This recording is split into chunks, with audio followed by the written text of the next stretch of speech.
Shabbat Shalom. In Parashat Emor, we find the main laws related to the Kohanim, to the descendants of Aaron the priest, to the priestly class. And one of the main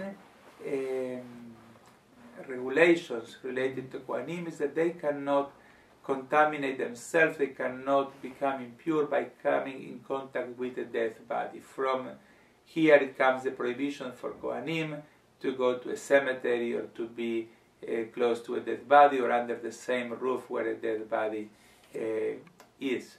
Today the Kohanim don't have any special religious role. They do bless the congregation with the priestly blessing. They cannot attend funerals, and they are limited in some of the people they can marry. But otherwise, you could not distinguish a Kohen from a non-Kohen when you see one in the street. 2,000 years ago, however, the Kohanim, when the temple existed, they were in charge, they were responsible of the temple service. They have some privileges, they receive some food and some gifts from the community, and they needed in return to be in charge of what you can call the religious activity in the temple. It's not surprising that to learn that the higher the responsibility that they had, the higher their limitation. And therefore the high priest, who is unique among his fellows, the priests, not only he cannot contaminate himself for the average person, but as opposed to the regular Kohanim, who can become impure for 7 relatives, father, mother, brother, sister, son, daughter, and spouse, the high priest cannot become impure by coming in contact with anybody, even his mother and his father. And although these rules may not apply today because we don't have a temple, I would like to suggest that we learn from this Torah portion that the higher the responsibility, the higher you are exposed to the media, to the public, the higher the highest are the limitations that you will be exposed to. Therefore, it's not surprising to know that people who are in religious positions, people who are active in politics, people who are in a position of leadership either in a country or in the city or in a particular state, they are under constant scrutiny from not only from the media, but also not only by the media, but by everybody else. And a higher standard of behavior is expected from them. Now there are some people who say, it's unfair.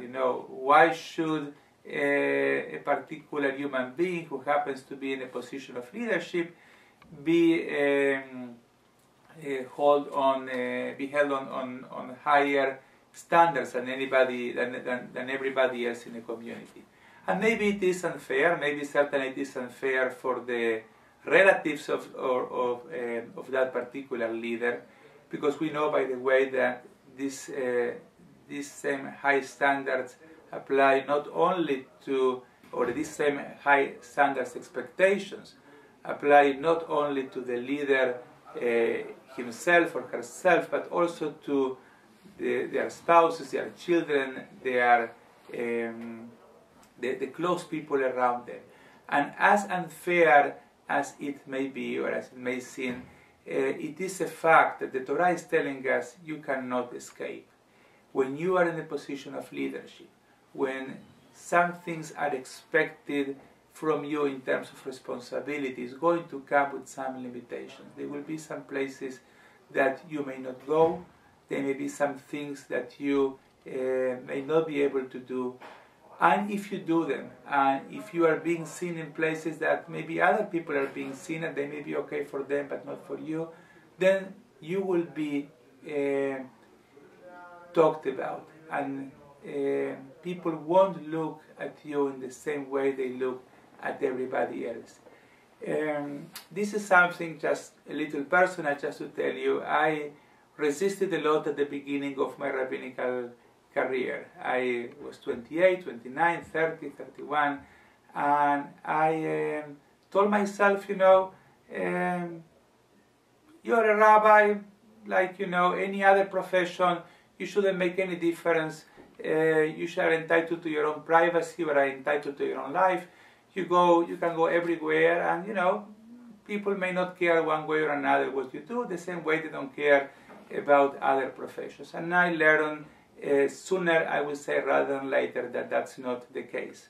Now I can resist it and just complain, or I can embrace it and know that it's part of who I am. I don't think that I am better for that or worse. The same way I don't believe that the Kohen is better or the Levi is better. But it is a fact that when you have a responsibility, it's going to come together with a law that you may not want at the beginning, but you may not escape from it.